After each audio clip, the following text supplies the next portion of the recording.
Здравейте отново всички. Вие сте в Илио Митко студио. Днес Митко няма да участва. Ще ви покажа животното и новия си фен.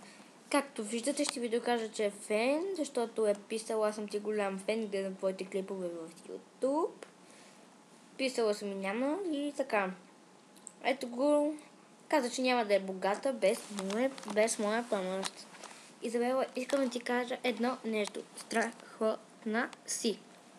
Добре, ето ми го животното. Вие го знаете.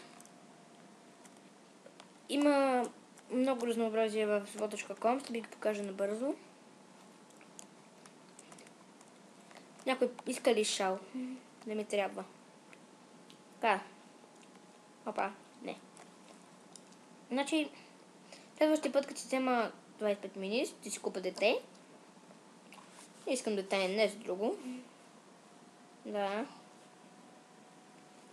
Пък, вие, каквото искате, може да си купите. Както съм ви казала, гледайте моите епизоди, вижте хаковете и всичко, което търсите.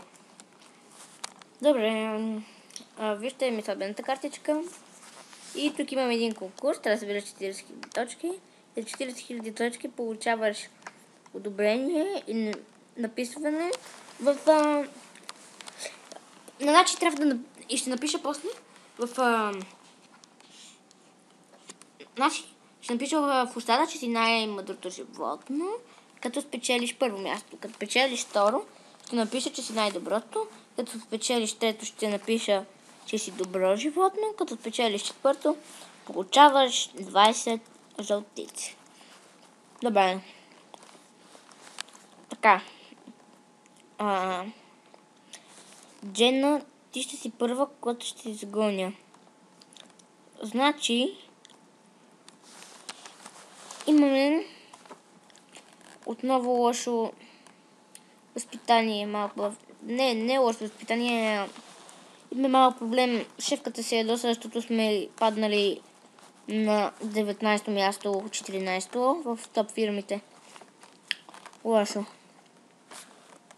Да видя да глава следващото тегляне. Сега. Не, остава време следващото тегляне. Не може.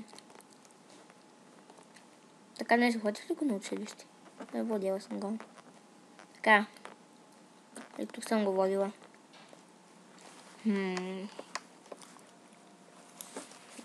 Така. Тук ще напиша текст клиповете ми в YouTube в профила ми Бренда готова. Добре, сега чао от мен. Ще се видим следващия път. И дано фена да подчертае, че този епизод му харесва. До скоро!